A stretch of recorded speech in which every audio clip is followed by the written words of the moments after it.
बिस्मिल्लाहिर्रहमानिर्रहीम। अस्सलाम वालेकुम। मैं हूं आपका health care professional doctor Saddam Hussain और आप देख रहे हैं हमारा यूट्यूब चैनल मेडिसिन पॉइंट। आज के ब्लॉग में हमारे पास मौजूद है टैबलेट के स्टोन। टैबलेट के स्टोन को इस्लामाबाद की एक ग्लोबल प्राइवेट कंपनी ने मैन्युफैक्चर किया है और लाहौर की एक सीसीएल फार्मास्यूटिकल प्राइवेट कंपनी इसकी मार्केटिंग कर रही है। के स्टोन टैबलेट की अगर कंपोजिशन के बारे में बात करें तो इसमें मौजूद है पोटाशियम सिट्रेट।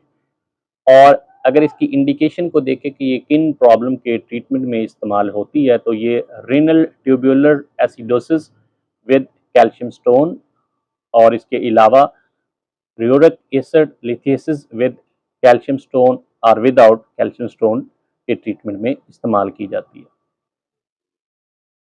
अब हम बात करते हैं कि रीनल ट्यूबुलर एसिडोसिस ये कौन सी कंडीशन है। तो ये एक ऐसी मेडिकल कंडीशन है जिसमें बॉडी में एसिड बेस का जो बैलेंस होता है वो ख़राब हो जाता है और किडनी बॉडी में से एसिड बेस को एक्सक्रीट करने में नाकाम हो जाते हैं और जिसकी वजह से जो बॉडी में बैलेंस है वो ख़राब हो जाता है और ब्लड के अंदर एसिड का जो लेवल है वो बढ़ जाता है। तो ये एक ख़तरनाक कंडीशन है जिसके बाद बहुत सी प्रॉब्लम क्रिएट होती हैं जिनमें गुर्दे के अंदर पथरी बनना स्टार्ट हो जाती है। तो इस कंडीशन के ट्रीटमेंट के लिए इस टैबलेट को इस्तेमाल किया जाता है। और इसके अलावा अगर यूरिक एसिड बॉडी में बढ़ना स्टार्ट हो जाता है और यूरिक एसिड के जो क्रिस्टल्स हैं वो गुर्दों के अंदर अकामुलेट होना शुरू हो जाते हैं, जमा हो जाते हैं और वो क्रिस्टल जमा होने के बाद स्टोन्स बना देते हैं और वो स्टोन्स कैल्शियम के भी हो सकती हैं और कैल्शियम के बगैर भी हो सकती हैं। तो ये भी एक ख़तरनाक कंडीशन है। तो इस तरह ये टैबलेट इन दो बीमारियों के इलाज के लिए इस्तेमाल की जाती है। अगर हम इसके मैकेनिज्म ऑफ एक्शन के बारे में बात करें कि ये टैबलेट काम किस तरह करती है तो एक पेशेंट जब ऑरली एक टैबलेट खा लेता है तो ये स्टमक से एब्जॉर्ब होती है और किडनीज में चली जाती है। किडनीज में जाने के बाद ये पीएच लेवल जो है यूरिन का उसको बढ़ा देती है और पीएच लेवल जब बढ़ता है तो यूरिन अल्कलाइन हो जाता है, यानी कि उसकी एसिडिक नेचर जो है वो कम हो जाती है।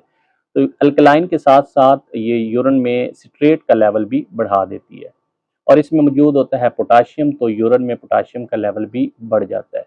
जब पोटाशियम का लेवल हाई होता है तो पेशाब में कैल्शियम जो है वो कम हो जाता है।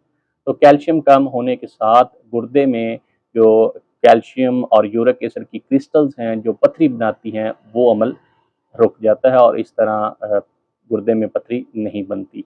तो ये गुर्दे में पथरी बनने के प्रोसेस को कम करती है। अगर हम इसकी डोज़ेज के बारे में बात करें तो जिन पेशेंट को ये प्रॉब्लम होता है उनको साल्ट लेने से रोकना चाहिए कि वो अपनी डाइट में साल्ट इनटेक कम कर दें और इसके अलावा फ्लूइड इनटेक ज़्यादा करनी चाहिए, पानी का इस्तेमाल ज़्यादा से ज़्यादा करना चाहिए। अगर कंडीशन बहुत ज़्यादा सीवियर है तो ये 2 टैबलेट सुबह, 2 दोपहर, 2 शाम खाने के आधा घंटा बाद दी जाती हैं और अगर मॉडरेट कंडीशन है, ज़्यादा नहीं ख़राब, तो उस कंडीशन में 1 टैबलेट सुबह, 1 दोपहर, 1 शाम खाने के बाद दी जाती है। और अगर हम इसके साइड इफ़ेक्ट्स की और एडवर्स इफ़ेक्ट्स की बात करें तो इसमें स्टमक डिस्टर्बेंस हो सकती है जिसमें nausea, vomiting, abdominal discomfort, abdominal pain, तो इस तरह की कंडीशन क्रिएट होती हैं। तो अगर ये खाने के साथ दी जाएँ तो ये प्रॉब्लम भी कंट्रोल हो जाती हैं। मज़ीद ऐसी इंफॉर्मेटिव वीडियो देखने के लिए हमारे यूट्यूब चैनल को सब्सक्राइब करें और बेल आइकन को प्रेस करें ताकि बर वक्त आपको ऐसी वीडियो मिल सके। अपना और अपने प्यारों का ख्याल रखिएगा। मिलते हैं अगली वीडियो में, तब तक अल्लाह हाफ़िज़।